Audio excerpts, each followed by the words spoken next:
Saints 365 is a passion project to glorify God and honor His saints. This project is based upon the book, The Lives of the Saints by Father Alban Butler. August 2nd. Saint Stephen, Pope and Martyr.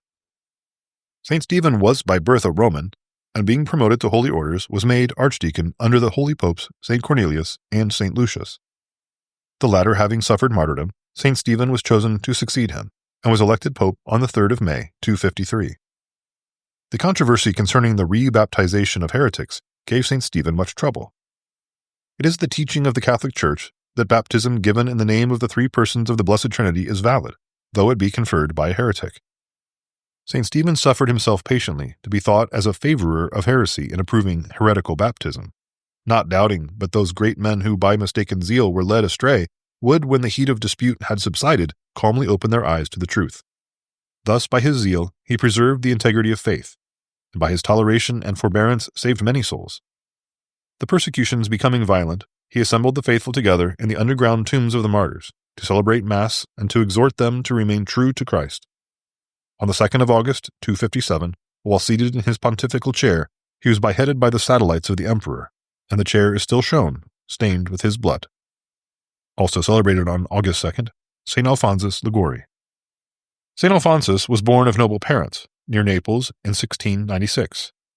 His spiritual training was entrusted to the fathers of the oratory in that city, and from his boyhood, Alphonsus was known as a most devout brother of the little oratory. At the early age of 16, he was made doctor in law, and threw himself into this career with ardor and success. A mistake, by which he lost an important cause, showed him the vanity of human fame, and determined him to labor only for the glory of God. He entered the priesthood, devoting himself to the most neglected souls, and to carry on this work he founded later the missionary congregation of the Most Holy Redeemer. At the age of 66, he became Bishop of St. Agatha, and undertook the reform of his diocese with the zeal of a saint. He made a vow never to lose time, and though his life was spent in prayer and work, he composed a vast number of books filled with such science, unction, and wisdom that he has been declared one of the doctors of the Church. St. Alphonsus wrote his first book at the age of 49, and in his 83rd year had published about 60 volumes, when his director forbade him to write any more. Very many of these books were written in the half-hours snatched from his labor as missionary, religious superior, and bishop, or in the midst of continual bodily and mental sufferings. With his left hand he would hold a piece of marble against his aching head, while his right hand wrote.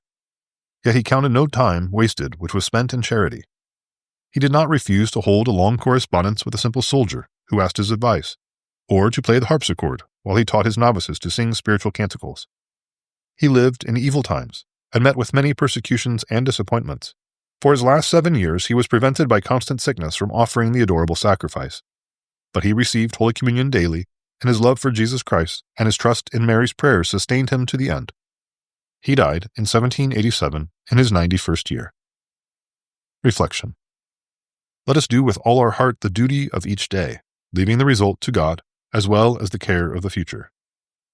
Pope St. Stephen and St. Alphonsus Liguori, pray for us. Saints 365 is narrated by Rob Roller, edited by Josh Bach, and produced by Our Local Parish Productions. Funding for this project is made possible by Catholic businesses. Please go to the business directory at ourlocalparish.com to support these generous businesses. Thank you for listening. God bless.